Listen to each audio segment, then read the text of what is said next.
ஹalleluya good morning. இன்னொரு விசேஷமான நேரத்தை நம் ஆண்டவர் நமக்கு கொடுத்திருக்கிறாரு. வாங்க ஒரு சிறிய ஜெபத்தோடு வசனத்தை தியானிப்போம். பரிசுத்தரே, உமக்கு நன்றி ஆண்டவரே. உம்முடைய வார்த்தைகள் ஜீவன் உள்ளது. வார்த்தைகளாலே நாங்கள் ஆவிக்குரிய வாழ்க்கையில் பலப்படுவதற்கு, கனி கொடுப்பதற்கு ஒவ்வொரு நாளும் உம்முடைய பாதத்தில் காத்திருக்கையிலே எங்களோடு பேசும்படிக்கு கிறிஸ்துவின் நாமத்தில் ஜெபிக்கிறோம் நல்ல பிதாவே, ஆமென். தேவனுக்கு ஸ்தோத்திரம். எப்படி இருக்கிறீங்க? நல்லா இருக்கிறீங்களா? கடந்த இரவு நிம்மதியாக தூங்கினீர்களா? பிரச்சனைகள் உலகத்தில் உண்டாகும் போது அதை எதிர்கொள்ள முடிகிறதா? முதல்ல உங்க பக்தியில சக்தி இருக்கிறதா? உங்களை பார்க்கிறவங்க உங்களுக்குள்ள வித்தியாசத்தை, அப்படின்னா எல்லார போல இல்லாம ஒரு விசேஷத்தை பார்க்க முடிகிறதா? பாருங்க, நம்ம ஆண்டவரை பின்பற்றும் போது, ஆண்டவரில் கனி கொடுக்கும் போது என்னில் நிலைத்திருங்கள், அப்பொழுது நீங்கள் மிகுந்த கனி கொடுப்பீர்கள் என்றார். என் வார்த்தைகள் உங்கள் உள்ளத்தில் இருந்தால் நீங்கள் கனி கொடுப்பீர்கள். ஒரு முறை பாருங்க, யோவான் சுவிசேஷம் 15வது அதிகாரத்தில் 7வது வசனம், நீங்கள் என்னிலும் என் வார்த்தை உங்களிலும் நிலைத்திருந்தால், நீங்கள் என்னிலும் என் வார்த்தை உங்களிலும் நிலைத்திருந்தால் நீங்கள் கேட்டுக்கொள்வது எதுவோ அது உங்களுக்கு செய்யப்படும். நீங்கள் மிகுந்த கனிகளை கொடுப்பதினால் என் பிதா மகிமைப்படுவார். பாத்தீங்களா? நாம கனி கொடுக்க வேண்டும் என்றால் அவருடைய வார்த்தைகள், அந்த வசனம் நம் உள்ளத்துக்குள் விதைகளை போல விழும்போது அந்த விதை கனி கொடுக்கும். அதை பார்க்கணும் நம்ம வாழ்க்கையில். இயேசு ஆண்டவரை நம்பிக்கொண்டேன் என்றவங்க, நாங்களும் பிலீவர்ஸ் என்கிறவங்க, நாங்க பிறப்பிலேயே கிறிஸ்தவர்கள் என்பவங்க ஒரு முறை நம்ம பரிசோதித்து பார்க்கணுங்க. பைபிள் எல்லாம் எங்களுக்கு தெரியும்னு சொல்றாங்க, உண்மைதான். அந்த பைபிளின் தேவன் உங்க தேவனா இருக்கிறாரா? பைபிளின் வல்லமை என்றால் இயேசு ஆண்டவர் சொன்ன அந்த மேலிருந்து வருகிற வல்லமையை நம்ம பெற்றோமா? பாவத்தை ஜெயிக்க முடிகிறதா? பரிசுத்தமாக நம்மால் வாழ முடிகிறதா? அதுக்கு தாங்க நம்ம தேவனுடைய வசனத்தை கேட்பதும் ஜெபிப்பதும் மிகவும் அவசியம். அது தனிப்பட்ட விதத்தில் அவங்கவுங்க செய்ய வேண்டியது. நான் ஆகாரத்தை சாப்பிட்டா உங்களுக்கு வயிறு நிறையுமா? சாப்பாடுன்னு வந்துட்டா அவங்க தான் சாப்பிடணும்லங்க.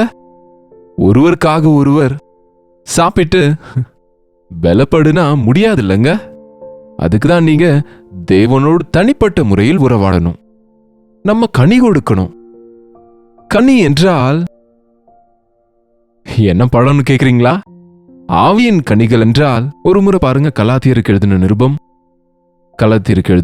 5ஆம் அதிகாரம், கலாத்தியருக்கு எழுதின நிருபம் 5ஆம் அதிகாரம் 22ஆம் வசனத்தில் வாசிங்க. ஆவியின் கனியோ அன்பு, சந்தோஷம், சமாதானம், நீடிய பொறுமை, அடுத்து தயவு, நற்குணம், விசுவாசம், சாந்தம், இச்சையடக்கம். அன்பு, சந்தோஷம், சமாதானம், தயவு, நீடிய பொறுமை, நற்குணம், விசுவாசம், சாந்தம், இச்சையடக்கம். மொத்தம் 9 இருக்குங்க. ஆனா 9 கனிகள் இல்ல. ஆவியின் கனி என்னவென்றால், அப்படின்னா அதெல்லாம் ஒரே கொத்து, ஒன்னு இருந்தா இன்னொன்னு இருக்காதுன்னு இல்ல. எல்லாம் இருக்கும்போதுதான் அது ஆவியின் கனியாகும். நாம ஆண்டவருக்குள் வளரும்போது முதலில் நமக்குள்ள காணப்பட வேண்டியது அன்பு. அன்பு அன்பு என்கிற வார்த்தை இன்றைக்கு சர்வசாதாரணமா பயன்படுத்துறாங்க. ஆனா உன்னை போல் உன் பிறனை நேசி என்கிற ஆண்டவருடைய வார்த்தை உங்களுக்கு ஞாபகம் இருந்தா, நினைவிருக்கா? ரீசெண்டா கூட தியானிச்சோம்ல. உன்னை போல உன் பிறனை நேசி. இது முடியுங்கிறீங்களா? நேசிக்க முடியும் நினைக்கிறீங்களா? நான் மற்றவங்களை நேசிக்கிறேன்னு சொல்லுவாங்க. ஆனா உங்களை நீங்க எந்த அளவுக்கு நேசிப்பீங்களோ, உங்களை எவ்வளவா நீங்க மன்னிப்பீர்களோ, அவ்வளவா நீங்க உங்க பிறனை சகிப்பீங்களா, பொறுத்து கொள்வீங்களா, மன்னிப்பீங்களா? அப்படிப்பட்ட அன்பு இருக்கா? அப்படிப்பட்ட அன்பு நம்மிடத்தில் இல்லைங்க. நமது சுயநல அன்பு. நமக்கு சுயமாய் வருகிற அன்பு சுயலாபத்திற்காக நேசிக்கிற அன்பு. ஏதோ எதிரில் இருக்கவங்க கிட்ட லாபத்துக்கோ, எதிரில் இருக்கிறவங்க மேல இருக்கிற ஈர்ப்புக்கோ, மற்றவங்களால கிடைக்கிற பெருமைக்கோ நம்ம ஏதோ நேசிக்கிறோம். புகழுக்காக பெருமைக்காகவோ நேசிக்கிறாங்கன்னு சொல்லலாமே தவிர, உண்மையான அன்பு சுயநலமற்ற அன்பு, பாவிகளை தேடி ரட்சிக்க வந்த ஆண்டவராகிய இயேசுவின் அன்பு, பாவிகளோடு ஆயக்காரரோடு பாவிகளோடு இயேசு கிறிஸ்து சாப்பிடுகிறாரே, இவர் பாவிகளின் நண்பன் என்று இயேசு கிறிஸ்துக்கு பெயர் வைத்தாங்க. அப்படின்னா நம்ம பாவம் செய்ய மாட்டோம், ஆனா ஒரு பாவியை புறக்கணிக்க மாட்டோம், அலட்சியப்படுத்த மாட்டோம், அருவருக்க மாட்டோம். தேவன் கூடங்க பாவத்தை வெறுக்கிறாரே தவிர பாவியை அருவருக்கிறதில்ல. எப்படிப்பட்ட பாவியையும் அவர் மன்னிப்பார் என்றால், அவன் எவ்வளவு பாவங்களை செய்து கொண்டிருந்தாலும் அவனை அரவணைப்பார் என்று இல்லை. அவன் எவ்வளவு பாவம் செய்தாலும் அதை அறிக்கை செய்தால் மன்னிப்பார். ஆண்டவர் நம்மை நேசிக்கிறாருங்க. நாம் கூட ஆண்டவருடைய அன்பினால நேசிக்க வேண்டும். நம்மை நேசிக்கிறவங்களை நேசிச்சா அதுல என்ன பெருமை இருக்கு? சாதாரணம் தானே. நம்மை வெறுக்கிறவர்களை நேசிக்கணும். உங்களுக்கு பிடிக்காதவங்களை நேசிக்கணும். சொல்லுங்க, உங்களுக்கு யாரு பிடிக்காது? டக்குன்னு சொல்லிட போறீங்க, என் மனைவிங்க, என் கணவரங்க. சிலர் இப்படிதான் சொல்றாங்க இன்றைக்கு. யார வேணாலும் நேசிப்பேன், ஆனா நான் அதை நேசிக்க மாட்டேங்கிறாரு ஒருத்தர்.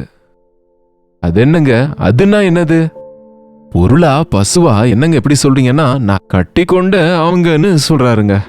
என்னங்க பாருங்க, இன்றைக்கு சகித்து கொள்ளாம பொறுத்து கொள்ளாம நமக்கு மற்றவங்க செய்த தீமைகளை நம்ம மனசுல வச்சுட்டு இருந்தா, அதை மன்னிக்காவிட்டால் அன்பு இருக்காது. இயேசு கிறிஸ்து செய்தது அதுதான். பிதாவே, இவர்கள் செய்வது என்னவோ இவர்கள் அறியார்களே, இவர்களை மன்னிங்கன்னு சொன்னாரு.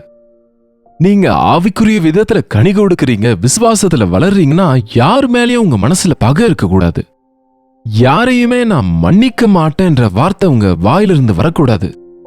உங்களுக்கு கெடுதல் செய்தவங்களா இருக்கலாம், உங்களை வேதனைப்படுத்தினவங்களா இருக்கட்டும், உங்களை துக்கப்படுத்தினவங்களா இருக்கட்டும், உங்களுக்கு தீமை செய்தவங்களாக இருக்கட்டும், உங்களை பற்றி தவறாக பரப்பினவங்களாக கூட இருக்கட்டும், உங்களை பற்றி ஃபேக் நியூஸ்லாம் பரப்பினவங்களாக இருக்கட்டும், உங்க பல்ல கடித்துக்கொண்டு அவங்க மேல அவங்கள அடிச்சே ஆகணும் என்று நீங்க கோபமா இருந்தாலும் கூட சரி, அவங்கள சகித்து மன்னித்து நேசிக்க முடிஞ்சாதான் நாம ஆவிக்குரிய வாழ்க்கையில் கனி கொடுக்கிறவங்களா இருப்போம். அன்பு ரொம்ப முக்கியமானது ஒரு உண்மையான கிறிஸ்தவனுக்கு. கிறிஸ்துவின் அன்பு உடையவர்களா நம்ம இந்த உலகத்தில் வாழணும். இரண்டாவது, சந்தோஷம். சந்தோஷம் என்பது வாங்கினா கிடைக்கிறது இல்லைங்க. சிரிக்கிறது தான் சந்தோஷம் நினைக்கிறாங்க அநேகர். ஹாப்பினஸ், ஜாய் என்று 2 வார்த்தை இருக்கு. இங்கிலீஷ்ல சொல்லுவாங்க. ஹாப்பினஸ் என்றால் ஹாப்பனிங்ஸ்னால வருவது, சுற்றி இருக்கிற சூழ்நிலைகளால வருவது ஹாப்பினஸ்.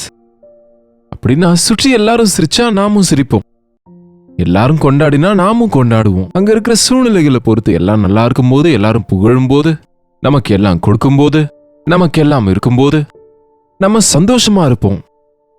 ஆனா ஜாய் என்றால் ஆனந்தம், அது உள்ள இருந்து வரக்கூடிய மகிழ்ச்சி. ஒரு உண்மையான விசுவாசி கனி கொடுக்கும் போது சூழ்நிலைகளை பொறுத்து அவனுடைய சந்தோஷம் ஏறுகிறதா குறைகிறதா இருக்காது. சூழ்நிலைகளை சார்ந்ததா அவன் சந்தோஷம் இல்லாமல் எல்லா நேரத்திலும் ஆழ்மனதிலிருந்து பொங்கி வருகிற தேவன் கொடுக்கிற மகிழ்ச்சியை கொண்டிருப்பாங்க. பரிசுத்தனாகிய பவுல் பிலிப்பியருக்கு எழுதும்போது எங்கிருந்து எழுதினார் தெரியுமா? சிறைச்சாலையில எழுதினார். அன்றைக்கு சிறைச்சாலைகள் எப்படி இருக்கும் தெரியுமா? ரொம்ப அழுக்காக இருக்கும், ரொம்ப நாற்றம் எடுக்குங்க. அப்படிப்பட்ட கட்டுகளில் இருந்து கர்த்தருக்குள் சந்தோஷமாயிருங்கள், மறுபடியும் சொல்லுகிறேன், கர்த்தருக்குள் சந்தோஷமாயிருங்கள் என்று அவரால் சொல்ல முடிஞ்சது. பாடுகள் மத்தியிலும் மகிழ்ச்சியா இருந்தாரு. மகிழ்ச்சியா இருக்க சொல்லி மற்றவங்களை உற்சாகப்படுத்துகிறார். உண்மையா சொல்லுங்க, உங்க வாழ்க்கையில உண்மையான சந்தோஷம் இருக்கா? அல்லது சூழ்நிலையின் தாக்கத்தால அதிகரித்து குறைகிறது போல உங்க சந்தோஷம் தற்காலிகமானதாகவே இருக்கிறதா? ஆவியின் கனி உங்களில் இருந்தா கஷ்டங்கள் மத்தியிலும் சந்தோஷமா இருக்க முடியும். பிதாவின் சித்தத்தை செய்கிறேன் என்று சிலுவையில கூட ஆண்டவர் மகிழ முடிந்தது. அவருடைய வேர்வை ரத்தத்தின் பெருந்துளியா கீழே விழும்போது கூட அவர் இன்னமும் தன் பிதாவிலே மகிழ முடிந்ததுங்க. இந்த உலகத்தில் நாம உண்மையான சந்தோஷத்தை கொண்டிருந்தா, யாரும் எடுத்து போட முடியாத சந்தோஷத்தை கொண்டிருந்தா, நம்ம யார் என்ன நினைச்சாலும், யார் என்ன நம்மை குறித்து சொன்னாலும், நீங்க கலங்கி கொண்டு கவலைப்பட்டு கொண்டு கண்ணீரோடு உடைந்து போகிறவங்களா இருந்தா உங்க வாழ்க்கையில சந்தோஷம் எனும் கனி இல்லை. சமாதானம் சமாதானம் என் பேச்சுக்கு யாரும் வராத வரைக்கும் சமாதானமா இருப்பேன் என்றார் ஒருத்தர். உங்க பேச்சுக்கு வராத போது, உங்களை யாரும் எதுவும் சொல்லாத போது, எல்லாம் நல்லா இருக்கும் போது நீங்க சமாதானமா இருக்கீங்கன்னா அதுல மேன்மை என்ன இருக்கு? சூழ்நிலைகள் தலைகீழ் ஆனாலும் கூட சமாதானம் கொண்டிருந்தா, என் சந்தோஷத்தை உங்களுக்கு கொடுத்து போகிறேன், என் சமாதானத்தை கொடுக்கிறேன் உங்களுக்கு என்று ஆண்டவர் சொன்னார்ல. சிலுவைக்கு போகிறார் என்று தெரிந்தும் அவருக்குள் கலக்கம் இல்லை, பதட்டம் இல்லை. பிதாவின் சித்தம் செய்கிறேன் என்று தைரியம் இருந்துச்சு. சமாதானம் பண்ணுகிறவர்கள் பாக்கியவான்கள், அவர்கள் தேவனின் புத்திரர் எனப்படுவார்கள்.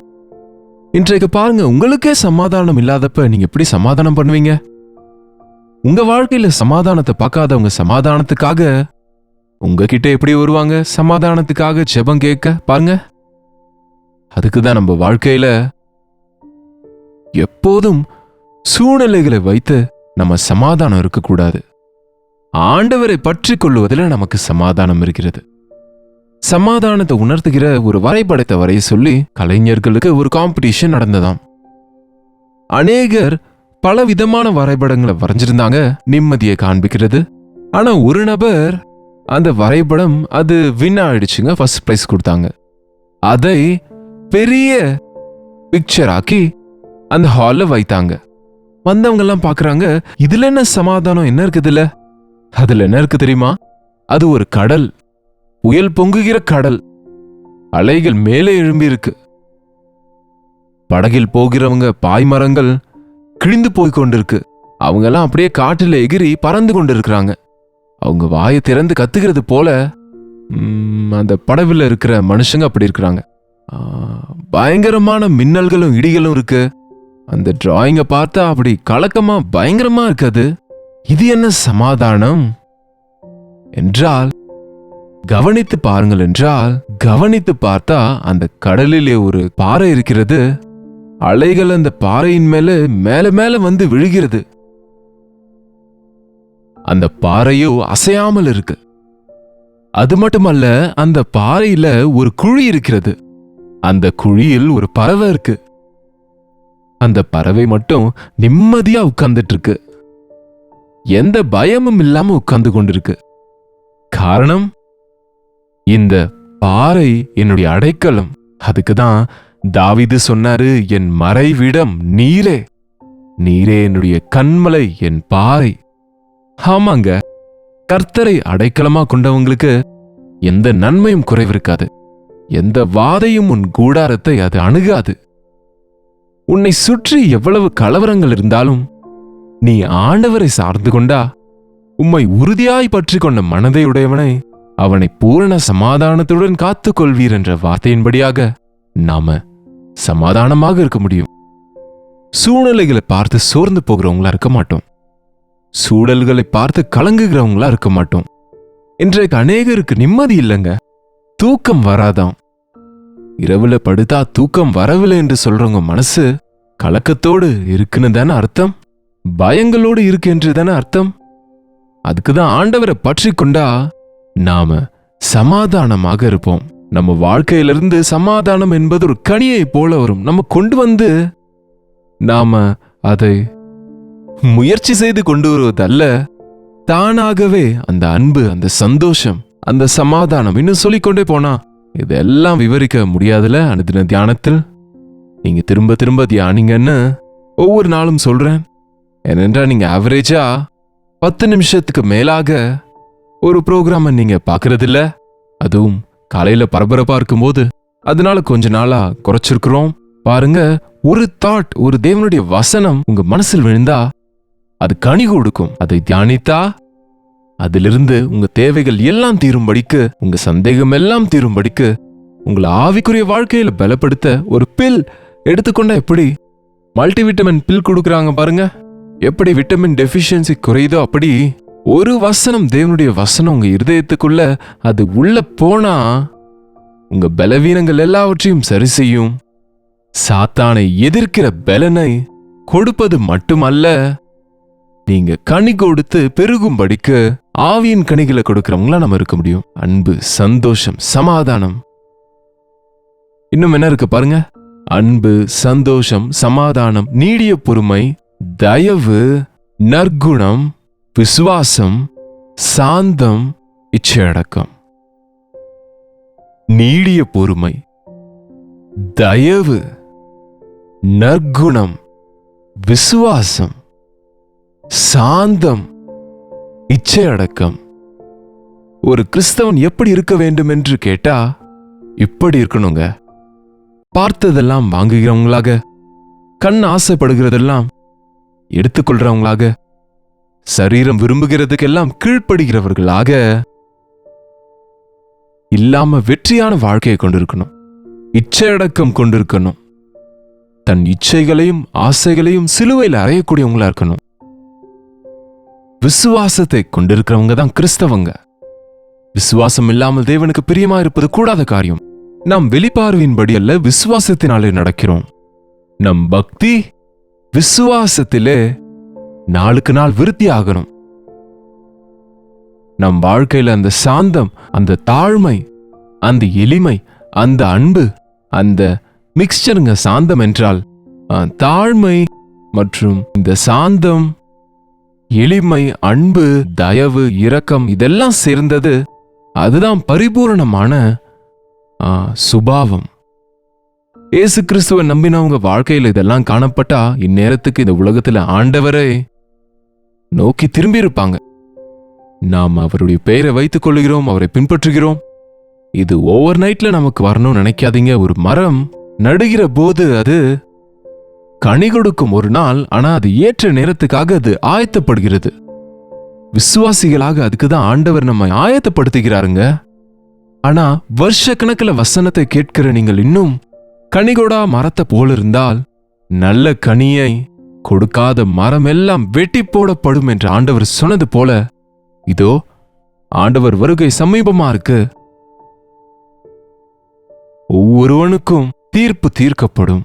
தேவன் கொடுத்த வாய்ப்பை பயன்படுத்திக் கொள்ளுங்க.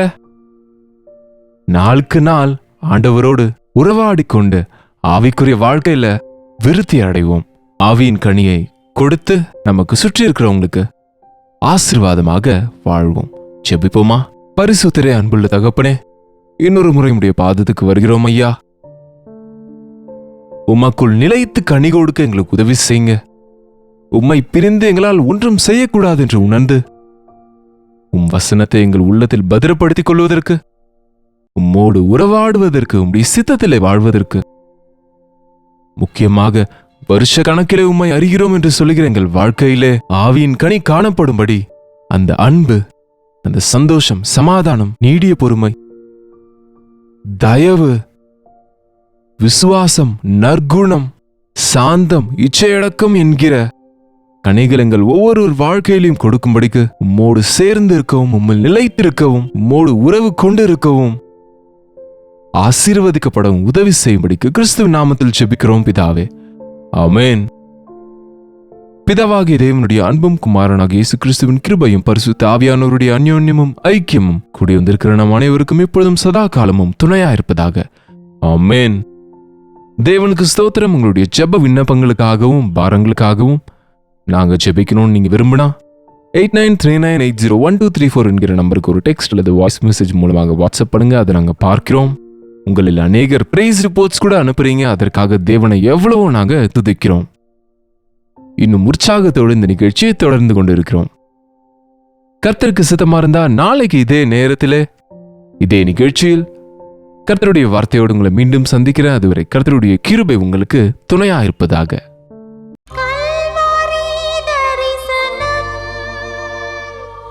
அது நீ